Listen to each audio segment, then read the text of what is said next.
In 7 anni il comune di Venezia ha perso altri 10.000 abitanti e ha un calo di residenti superiore del 300% rispetto a città come Verona, Padova o Vicenza. Lo dicono i dati ufficiali delle anagrafi comunali. Perché?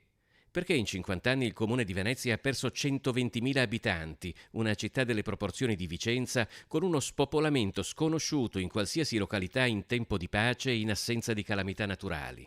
Non c'è gente che esce dal territorio, non c'è da trattenerci, non vanno da nessuna parte. E dice, ma allora perché continuano a calare? Perché muoiono, le persone muoiono. La risposta del sindaco Luigi Brugnaro non ha convinto né Venezia.com né l'ex consigliere Renzo Scarpa, che hanno raccolto e messo in fila tutti i numeri di nati, morti, immigrati e soprattutto emigrati dal comune di Venezia dal 2016 al 2022.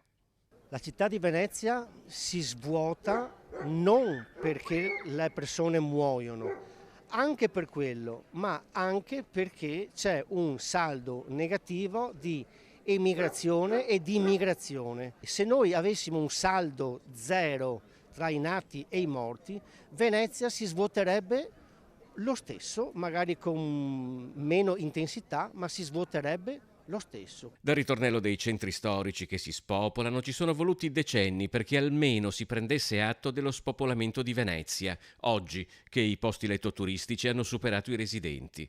Chissà quanto ci vorrà perché capiti lo stesso con la terraferma. Negli ultimi 7 anni 34.000 residenti a Mestre, Marghera, Favaro e Zelarino hanno deciso di andare a vivere in un altro comune. Perché?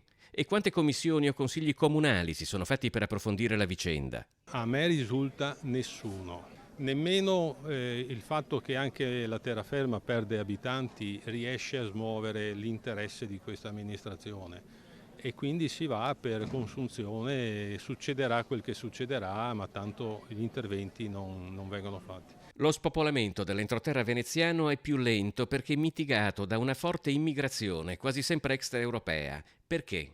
Perché 34.000 vecchi residenti si sono scambiati con 30.000 nuovi arrivi.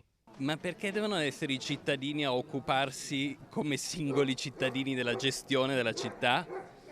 Che cosa sfugge alle amministrazioni che dovrebbero essere lì a far quello?